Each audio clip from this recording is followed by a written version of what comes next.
तो हम तो ये नेताओं का विरोध करते हैं और जब तक ये ऐसा करेंगे हम इनका विरोध करते रहेंगे। बीजेपी को भले ही वहां से सीट निकल जाए लेकिन नीतीश बाबू को सीट नहीं निकलेगी। उनको ये चांस मिला नहीं ना कि वो प्रधानमंत्री बनते, क्योंकि खड़गे जी है, राहुल जी है, ममता जी दावेदार थी। एक बार अगर भूले तो उसको भूला कहेंगे, बार बार भूले तो उसे भूला नहीं कहेंगे। ये तो जो है अपनी क्या बोलना चाहिए मफाद परस्ती है। अकेले राहुल गांधी से तो काम होने वाला है नहीं। तक तो मोदी जी ही हैं और हालात भी यही बता रहे हैं कि मोदी जी ही रहेंगे। धार्मिक स्थलों पर आक्रमण अब बंद होना चाहिए। बीजेपी में रहो, कांग्रेस में रहो, इस किस्म की जबान अगर इस्तेमाल की जाएगी तो विरोध तो करेंगे बराबर। मोदी जी का मुस्लिम समुदाय विरोधी नहीं है। इस वक्त मेरे साथ बातचीत करने के लिए मौजूद है मौलाना अली खादरी। सर, क्या कहेंगे? बीते दिन नीतीश कुमार ने एक बार फिर आरजेडी को कहीं ना कहीं धोखा दिया और एनडीए में शामिल हो गए। कहते हैं कि सुबह का भूला शाम को घर लौटा तो उसे भूला नहीं कहते, ऐसा कहा जा रहा है। एक बार अगर भूले तो उसको भूला कहेंगे, बार बार भूले तो उसे भूला नहीं कहेंगे। ये तो जो है अपनी क्या बोलना चाहिए मफाद परस्ती है। ये अपने सेल्फ सीट के लिए सारे काम करते हैं। और आप देखेंगे नीतीश बाबू को बिहार की जनता सबक सिखाएगी। और बीजेपी का साथ होने के बावजूद भी बीजेपी को भले ही वहां से सीट निकल जाए लेकिन नीतीश बाबू को सीट नहीं निकलेगी। क्योंकि देखिए, आप जब चुनाव होता है तो जनता जो भरोसा जताती है तो चुनाव चिन्ह पर चुनाव जीतते हैं आप, ना कि चेहरे पर। ये बात को जहन में रखें। और नीतीश बाबू का अब विश्वास बिहार में खत्म हो गया, मेरा अपना अंदाजा यही है। क्योंकि कभी लालू के साथ तो कभी इनके साथ तो कभी उनके साथ। राजनीति के कुछ स्तर होना चाहिए, कुछ विश्वास होना चाहिए। ऐसा बार बार धोखा देने से मैं समझता हूं कि जो है नीतीश बाबू को अब वो रिस्पांस बिहार में नहीं मिलेगा। तो क्या लग रहा है, नीतीश जी स्टैंड नहीं ले पा रहे हैं? नीतीश जी जो पहले तो बीजेपी के साथ में थे, आप 5 साल का कार्यकाल पूरा करते, आप बीच में लालू के साथ गए, फिर अब इधर आ गए, तो इससे ये पता लग रहा है कि ये कहीं ना कहीं अपनी मुख्यमंत्री की सीट को घट करना चाहते हैं। लेकिन वो तो जब इंडिया गठबंधन में गए, लोगों को जोड़ने का काम किया, पार्टियों को एक करने का काम किया, तो वहां नारे लग रहे थे कि नीतीश कुमार प्रधानमंत्री बनेंगे।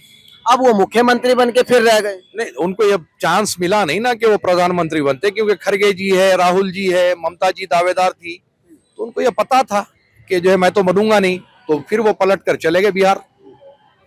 अच्छा, नीतीश जी ये कहते हैं कि मैं मर भी जाऊंगा उसके बाद फिर भी मैं एनडीए में शामिल नहीं होऊंगा, और वो शामिल होके ये जो बयान है सोशल मीडिया पर वायरल हो रहा है। हाँ, देखा हूं मैं भी। जब फर्स्ट बयान उनका आया था कि हम मर जाएंगे लेकिन वो लोगों के साथ नहीं जाएंगे, आज फिर वो एनडीए में चले गए, मोदी जी के साथ चले गए। तो आप इससे अंदाजा कर सकते हैं कि नीतीश जी की जबान का कितना भरोसा है।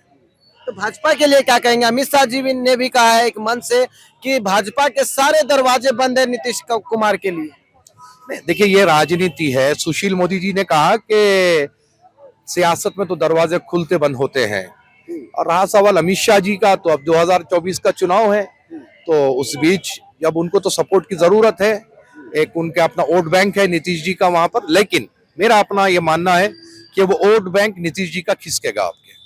लग रहा है? लग रहा है, बिल्कुल लग रहा है। तो 2024 में आप किसको देखना चाहते हैं प्रधानमंत्री? देखिए, अब तक तो मोदी जी ही हैं और हालात भी यही बता रहे हैं कि मोदी जी ही रहेंगे। लेकिन देखते हैं जनता का किधर जो है मन जाता है, क्या होता है, देखते हैं। युवा ज्यादातर प्रभावित हो रहे हैं राहुल गांधी से। आप मोदी जी का नाम ले रहे हैं, युवा जो भारत जोड़ो न्याय यात्रा निकाला राहुल गांधी ने, उसकी तरफ ज्यादा आकर्षित हो रहे हैं। देखिए, अकेले राहुल गांधी से तो काम होने वाला है नहीं। राहुल जी के जो साथ में हैं और जो कांग्रेसी जो सीनियर नेता है, आज भी वो अपनी एसी की कोठियों में, एसी की गाड़ी में बैठे हैं, जमीन से जुड़े हैं। बीजेपी को आप देखेंगे एक चुनाव खत्म नहीं होता, वो दूसरे प्रदेश पहुंच जाते हैं। वैसा अगर आप काम करेंगे, कांग्रेस की आइडियोलॉजी करेंगे, जनता तक पहुंचाएंगे, जनसंपर्क करेंगे, तभी जाकर के कुछ हो सकता है। ऐसे तो हालात मैं नहीं समझता कि इंडिया गठबंधन कामयाब होगा या प्रधानमंत्री हमारे बदलेंगे, मैं नहीं समझता।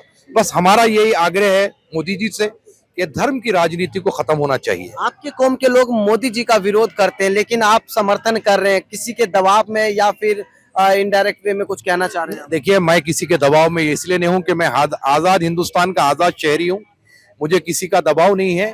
और मैं आपको ये बड़े ही खुलकर बताना चाहता हूं कि मोदी जी का मुस्लिम समुदाय विरोधी नहीं है। ये बात को याद रखिए। मोदी जी के जो भी अब तक के काम रहे हैं उसमें किसी चीज का विरोध नहीं हुआ है। मुसलमानों को जो एक भय जो है इसी बात का है कि बीजेपी के जो नेता धर्म की जो राजनीति करते हैं और इस्लाम मजहब के मुसलमानों के बारे में जिस किस्म की अभद्र टिप्पणी करते हैं, उससे मुसलमानों को इतराज है। आप आला कमान के लिए कुछ नहीं बोल रहे हैं, जो छोटे नेता हैं, जो राज्य स्तर के नेता हैं, उन पर आप कहीं ना कहीं इनडायरेक्ट वे में कटाक्ष कर रहे हैं। क्या लग रहा है आपको कि क्योंकि वो भी तो एक प्रोटोकॉल के तहत ही बोलते होंगे, अपना जो बयान देते होंगे, तो कहीं ना कहीं बीजेपी की ऐसी मंशा है? देखिए साहब, अगर बीजेपी की मंशा होती और नरेंद्र मोदी जी की मंशा होती तो राम मंदिर की जो प्राण प्रतिष्ठा होने जा रही थी, उस वक्त मोदी जी ने कहा सारे बीजेपी नेताओं से कि अपने बयानात पर रोक लगाओ, अपनी जबान पर रोक लगाओ। उसके बावजूद भी ये करते हैं, राजनीति है, करते हैं। अब इसके पीछे बेहतर क्या है, सही क्या है, वो तो मोदी जी जाने, अमित शाह जी जाने। अभी मथुरा और ज्ञान व्यापी का जब मामला आएगा, तब क्या मुस्लिम समुदाय इसी तरीके से बयान देगी जिस तरह से आप बोल रहे हैं? नहीं, देखिए ज्ञान व्यापी के बारे में तो मैं कह रहा हूं कि वो मसला कोर्ट में है। कोर्ट जो भी डिसाइड करता है देखेंगे, लेकिन ये धार्मिक स्थलों पर आक्रमण अब बंद होना चाहिए। लेकिन भाजपा की तरफ से तो अभी भी जो नारे आ रहे हैं सामने कि अभी अयोध्या लिया है, अभी काशी बाकी है, मथुरा बाकी है, तब ऐसे में कैसे देख रहे हैं? नहीं, जो भी जैसे कि गिरिराज सिंह ने कहा कि ये झांकी है, मथुरा काशी बाकी है, तो हम तो ये नेताओं का विरोध करते हैं और जब तक ये ऐसा करेंगे हम इनका विरोध करते रहेंगे। लेकिन बीजेपी में ही है ये, तब भी विरोध कर रहे हैं।